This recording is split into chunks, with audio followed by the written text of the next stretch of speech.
And welcome back one and all, my name is Eltimar and we are going to be continuing our Let's Play of Torment, Tides of Numenera. Where we left off last time, we were trying to steal information from the cortex. Genjis reaches into the display, spreading his fingers. One of the threads curls around his wrist. I try to follow this thought example, to question every thought, yes, to have a flexible mind. He reluctantly removes his hand. This tour must continue. I have much to finish after. Nope, doesn't want to talk still.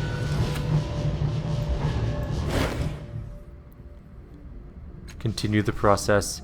Once your actions in stage 1 have been verified, we will proceed to stage 2.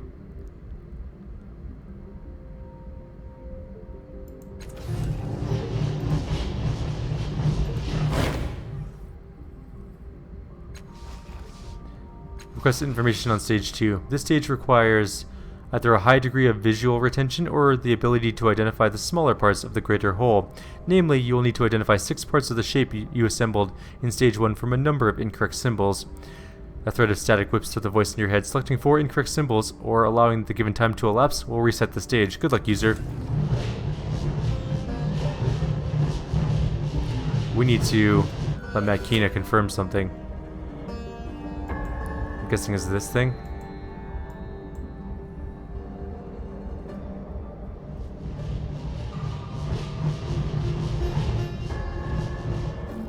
Okay, where is it? Is it this one? It has to be this. How close can you get, Makina? Consider it done. So next turn she can confirm. He is going a long way this time.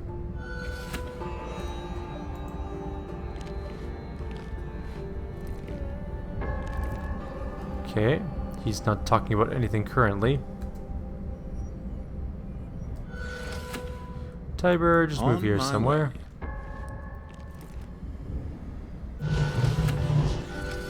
Okay, we need this.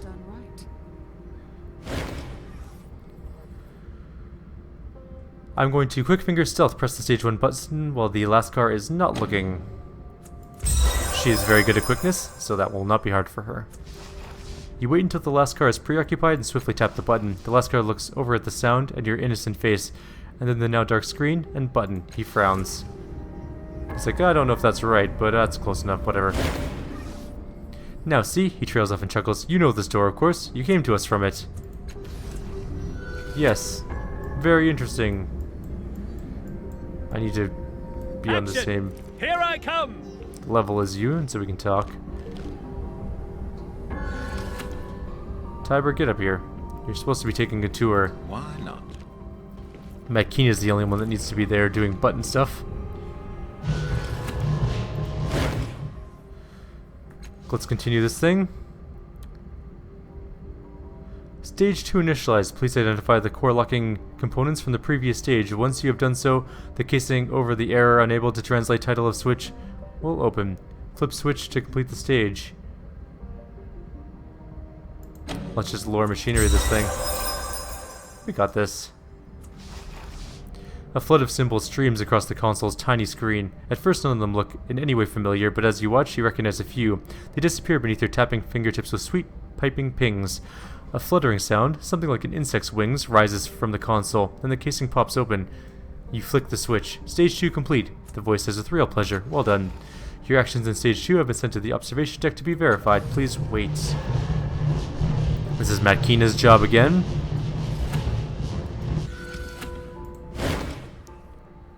Quick fingers again, this time stage 2. The Lascar glances up, eyes leaving the monitor. Swift and silent as air, you lean over and press the button. The Lascar looks but down at the click, frowning again. Touch, he says sternly. You do not respond, and after a moment, he returns to his work, eyeing you more often now. He's like, are you pressing stuff? I didn't see you, and I don't know, but it's just weird that, you know, things keep happening. We're running out of time, though. He's definitely getting to the end of his tour.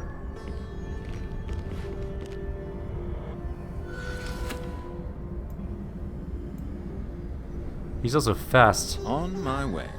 You need to start reading more things. We need to, like, see more important things here. Alright, third thing. Number 3. Stage 3 initialized. Simply arrange the previously selected symbols into a critical error. Existing syntax is inadequate. The voice says in high, pleading tones. Instructions are flawed. User may be unable to complete the cortex removal procedure. Maintenance is requested. Repeat, maintenance is requested. After a long pause, the voice resumes, utterly calm. Once this is complete, manually pull the locking cylinder from its housing, rotate it, then insert it back into the console. Let's just figure this out. We can do it. We're smart. We're actually very smart. Bereft of any useful instructions, you study the sigils rotating on the screen. All of them are moving except for the one in the upper left corner, the original shape assembled in Stage 1. On a whim, you arrange the remaining sigils into a frame surrounding that shape. Excellent work, the voice says. I've never seen it done faster. Please wait, your actions in Stage 3 must be verified now. Well, we don't need it verified.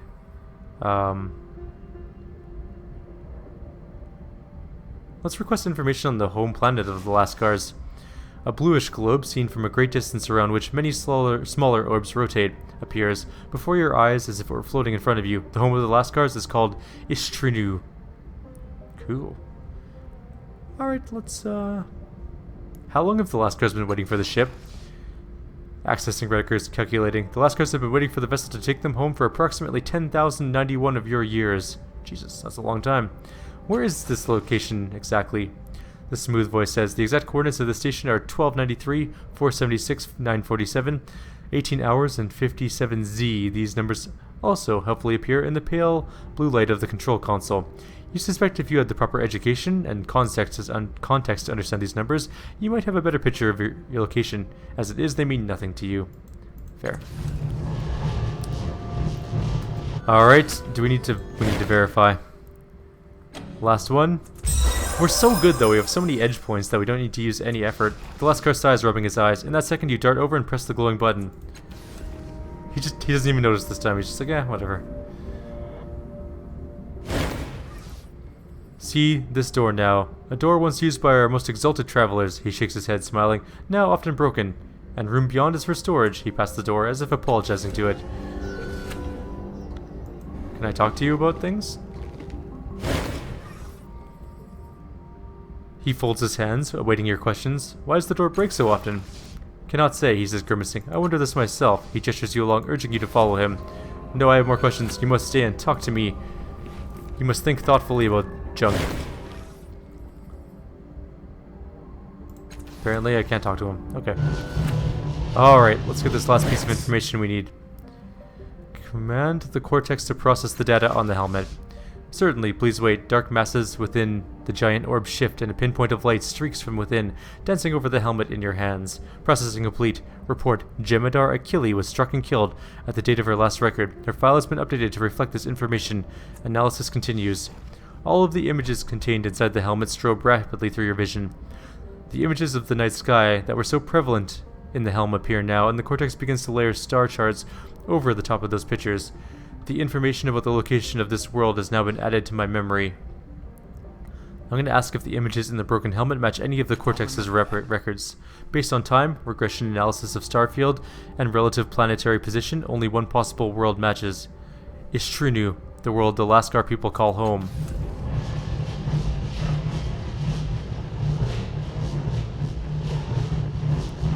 Is that what I actually do? I do have to take this thing away.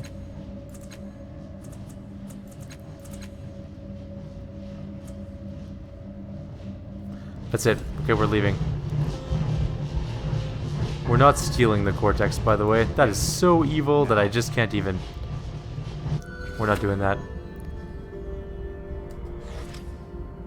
Oh, he is coming back, though. Like, right now.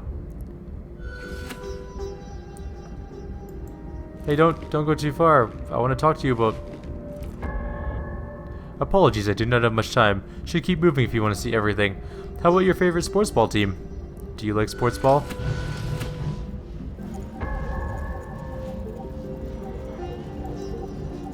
Yes.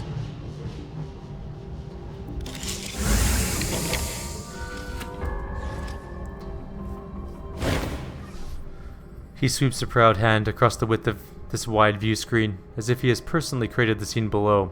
Many names, the world, no one can agree anymore. For me, it's enough that it's still there, and we are still here. Fair enough. I'm going to go talk to Captain Janur. Alright. They might not like that we did this.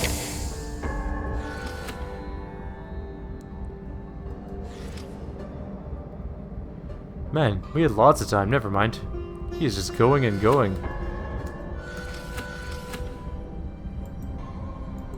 Alright. I like his aura, it sort of looks weird. It's the tides around our character. We're so gold, it just glows around us at all times. It's pretty sweet. What's this thing do? Nothing to do there, okay. See the pit? Here we control the parts of the anchorage we understand. The parts we do not understand, we do not touch. That's fair. That's smarter than most people when they're in weird alien ships and they just press all the buttons and then blow up. I've uncovered the location of Istrino, your homeworld. The bloom lives in that world. You just need to go through that portal, and then you'll be home. What evidence have you of this? How do you know? The cortex. The cortex must verify the truth. We'll return. She hurries from the room. Alright. Alright. She's going with the helmet. Look out, villains! Trouble coming your way! Her face is pale and her hand trembles as she returns. A tear rolls down her cheek. You have done us a great service, Outworlder. Your wisdom, your knowledge, they bring us home. See, I'm a good guy. She summons the crew, and when they have assembled, she speaks to them for long moments in their own tongue. Her face shines, and you hear gasps and cries of muted praise. Some weep openly. When she finishes her speech, the Lascars line up beside the portal to the bloom. Outworlder, whatever lies beyond the bloom is the place we call home. Our service is done, our thanks. She presses the navigational cortex into your hand and follows her crew out of the anchorage. Damn. She gave us the cortex after all. We could have just stolen it, but we didn't do that. It's also a quest item, which I can use to do something. Also, it's a giant orb. How does it fit in my inventory? Also, this place is kind of sad now that it's empty. They're all gone. They abandoned this place after 10,000 years. To put that into context, that's... well, I mean, there's some sort of discrepancy on how long humans as a societal race has been around, other than, like, you know, demi-animals.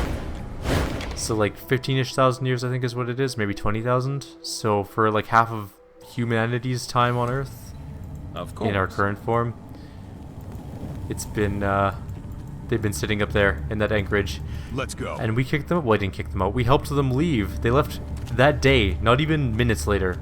They packed up their shit and just left. That is crazy. Let's go give the magnetic analyte to Dracogen this time. I wonder what the navigational cortex does. I am kind of curious.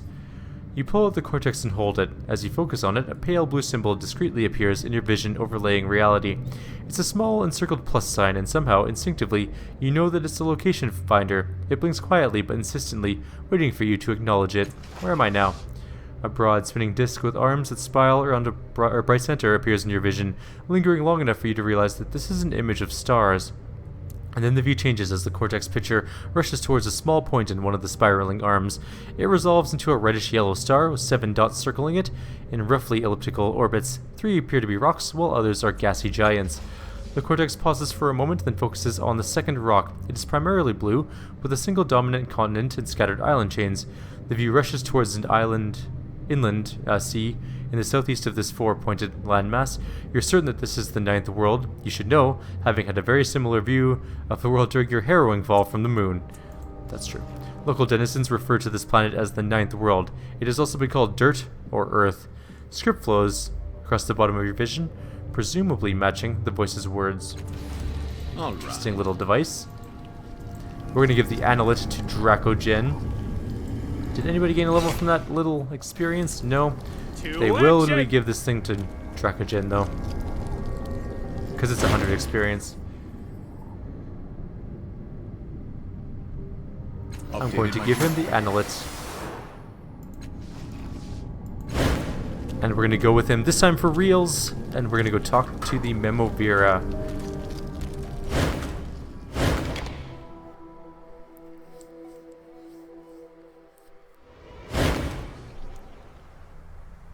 This way, draw any weapons and you'll die in short order. I'm not scared of you guys. I have all of the intelligence edge that I need. Intellect edge, whatever. The Miemo Vera is a medium-sized woman, regal in bearing. She scrutinizes you with a look that manages to convey both admiration and disdain. Her eyes cut to Matkina. A slight tightening around her eyes suggests a wariness towards Matkina. Though her words are cultured, her voice is rough, perhaps an artifact of low upbringing. Dracogen was effusive in his praise of your skills. I've been following your movements myself. You moved the trade post out of the depths. There are very, very few people who could manage such a feat. The way she looks at you and holds herself suggests she might be wary, or even slightly afraid, of said accomplishment. Her eyes are piercing as they sweep across you. I've dealt with Castoffs before, of course, and I found your kind to be tenacious, resourceful, and skilled, and I know the one you are looking for, and I can tell you where she's hiding. Is it where you hid your honor, your loyalty? She works to stifle a yawn. So high and mighty for one who has betrayed everyone she's ever worked for. Leave her alone. You don't know her as well as you think. I know much more than you presume, she smiles patronizingly at Matkina, but this isn't about her. This is about how I can help you find the first of your kind. So she is alive then. She pretends to hide a contemptuous smirk. Dracogen told you otherwise, didn't he? He knows far more than he lets on. He also knows better than to give away my bargaining chips. Your information is correct, the first is alive, but like Dracogen, I'm not inclined to giving away my secrets for free. I understand she's been hidden from your kind for over a century. I have no qualms about betraying her, but the cost will be steep. I've lost someone, an important member of my organization. You've no doubt heard of the recent changes in the Bloom. Perhaps you've even heard the rumor that it has turned against me. To some extent that is true. Ishin is a victim of that betrayal. She looks at the floor saddened. Ishin was my best scholar, a genius with the Numenera. Through my own means I've divined that he still lives, but I cannot reach him. The Bloom has taken Ishin to its heart. I have lost more men than I care to think about while trying to recover him. As a Castoff, however, you have certain advantages my minions do not. Her tone becomes curt. With the recent fluctuations in the Bloom's layout, I no longer know the path to reach the heart. I suggest you talk to someone who knows the Bloom well, if you cannot discover the truth, or the way yourself. The first is powerful. If you tell me where she is, I'm sure we could find and rescue Ishin more easily. Her laughter rings off the fortress like a death knell. Oh, she is powerful, of that have no doubt, Castoff, and I am sure she will not be as helpful to you as you think. Her smile disappears as quickly as it arrived. She's probably the first Castoff. I do apologize if I gave the impression that this was a discussion. Her voice hardens. I have made my offer. Rescue my friend from the Bloom's heart, and you shall have the location of your precious first. Fail, and you will not. Do I make myself clear? Her voice returns to its ordinary tones. Now, if you'll excuse me, I have an organization to maintain. Making a note. She addresses the guards. See that the Castoff doesn't get lost on his way out. I think she's the first Castoff, to be honest. She just totally seems like she should be. Maybe she found a way to switch bodies or something like that, because Matkina would recognize the first Castoff alone, because she's worked with her, right? So, all right. interesting turn of events that has occurred here. We also gained a level on 3 people. We can increase our effort, our ability, and skill or stats. Let's go with ability. Let's get Myalgic Dust. Level 2. You are next. Not you. You are next. And you can do Stat Pool.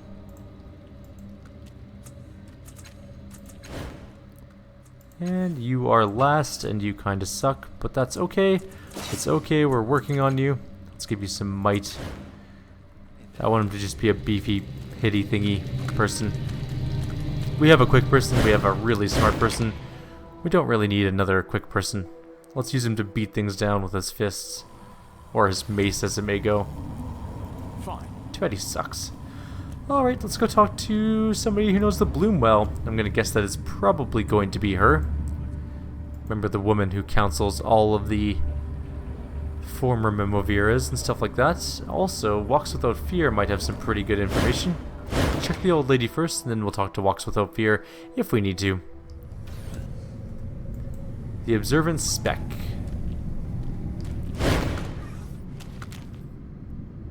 You've been talking to the Miemo Vera. She sent you to claim something from the heart, hasn't she? Or rather, someone. The old woman shakes her head. Too frightened to go herself, for she knows what will happen if she does. What will happen? The bloom will eat her, body and soul. It doesn't matter how long she puts it off. The bloom will have her in the end. The only question is, who it will find to take her place. She smiles, but if you want to reach the heart, I can help you. I'll remember that. One gets to the heart in the same way one gets anywhere in the bloom. A maw will take you, and the maw you want is just over there. The speck waves a hand towards the nearest corner of the shrine. You feel like a blindfold has been suddenly pulled from your eyes, and a wave of vertigo nearly knocks you to the floor. When you look up again, a maw has appeared. Oh, that's creepy. Maws are really creepy. Eyes sparkling, the speck reaches out a hand to steady you. Sometimes the bloom hides things from us. It whispers distraction in our... its whispers distract our attention. Our senses perceive what's there, but our minds don't. What does it eat? Predators, but only those who are feared above all others. A person, a creature, the maw doesn't care. Getting them into the maw, that's the hard part. I think I'll take a look at the maw. A thick mass of flesh protrudes from the wall, surrounded by waving tendrils. It appears to be another maw, just like the speck told you. If this maw wants a predator, then it's found one, and by that I mean me, he turns to you. Will it eat me? Please let it eat me. But it might kill you. It might, but it might not. Eridus pauses, seemingly unable to think of any other arguments. Anyway, now that it's seen me, I'm sure it won't be satisfied with anybody else. I'm going to offer the head of waits for prey. You hold out the construct's head, and the bloom tongues drift towards it. I am here, it cries out. Take my past, all that I am. One of the tongues reaches forward, probing, touching the head almost delicately, sampling the flavor of the mind inside. All for you, whispers the construct softly, as if it's speaking to a small child or a lover. The tendril wraps itself carefully around the head and lifts it from your hands. You watch as the head is pulled towards the maw. More tongues move to assist the first, cradling the construct's head, stroking it gently, attaching themselves to it, quivering as they drink some sort of nourishment from its mind. All for you, the construct whispers again and again, its voice growing fainter and hollower each time. All for you. It disappears into the darkness and is gone. The chittering and hissing of the bloom rise to sudden climax, and the maw opens. Well, that was easy enough. We're going into the heart, I guess. That is our plan now. Although we didn't find that one person, maybe we shouldn't have gone into the maw yet. In fact, can we load the autosave? Yes, we can. We need to find that one person for Tiber, unless this is not the final area of the game, but I really feel we're coming to the climax of the game. Also, we haven't done the Infested Fathom yet. We haven't found and recruited attractive people. We haven't confronted the thing. Oh, we haven't returned to Gargoto for this one either. There are many things we haven't done. Let's go do the Gargoto one. I should probably say his name correctly. And then I think we might actually end the video there. The last one was a bit long. This one will be a tiny bit short. We will be going to the bloom eventually. I promise. We'll go into the heart of the bloom and figure out what's going on down in the depths of this place.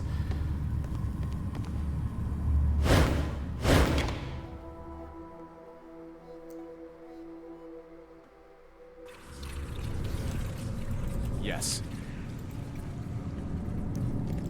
Where am I? Alright. Gargoto. I've opened the newborn maw. It led me to some kind of terminal or port. I didn't see any mutants.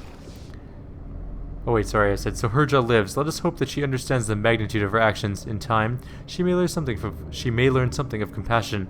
The girl sparks and fizzes as Gargoto whispers, but such is not my experience. I said that we opened the newborn maw. Gargoto hisses in disappointment, and its great bulk thrashes in the tank. Alas, it would appear that we must remain in the bloom for now. We shall find another route home, eventually.